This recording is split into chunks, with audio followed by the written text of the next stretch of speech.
New at 5, as I mentioned, gun violence also affecting families here in the Mid-South this weekend as cousins were gunned down in southeast Shelby County. That was this morning.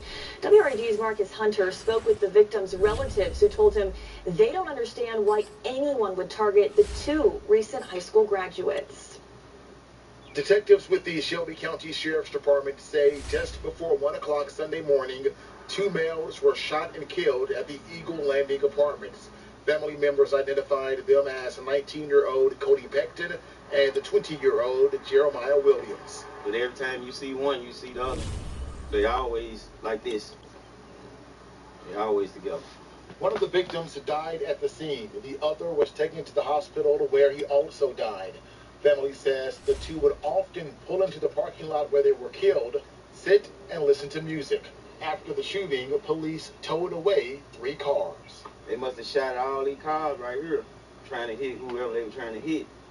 And one of the cars they was in.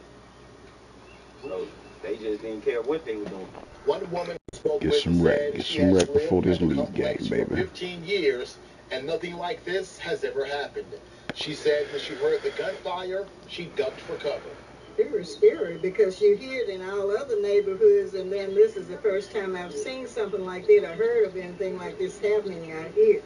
This parking lot still filled with glass after a shooting that left 2 cousins dead. Family members say they're heartbroken because the two had just started to live their life. They both were some young guys. They didn't get a chance to even live their lives, you know. And my nephew, he was easygoing. My little cousin, he was the same kind of guy. In Southwind, Marcus Hunter, WREG News Channel 3.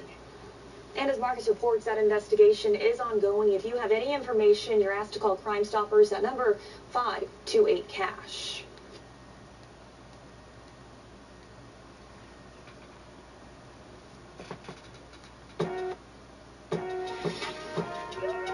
What going on? Can't get a game? This call is being recorded. What does the thing do? He was caught selling dope. Yeah, he never went to prison. If you get a guy in custody getting in trouble and never gonna come to prison, just because he's an informant, he's a rat, a snitch. During a conversation from prison, Suge Knight alluded that Jay Prince was a rat after a conspiracy both him and Suge believe in that big wigs of higher-ups actively brought them and another CEO, Irv Gotti, down after they were going to unionize the music industry and create a distribution service in the early 2000s. After they had the discussion, they believe either an informant was in the room or the room was bugged, as after it, all 3 of them nearly simultaneously had federal charges placed against them, which bankrupted both Suge Knight and Irv Gotti. Suge Knight exposed this by saying, when they can't take the money from you, they take you away from the money. Here from the ghetto, he said, they're going to take the money from you, which you the OJ. If they can't take the money from you, they take you for the money. During this, he also claimed this is what they done to O.J. Simpson. In this video, we're going to take a look into this and how Suge Knight, in a recent conversation from prison, alluded that Jay Prince may have been snitching for not going to jail when it all went down.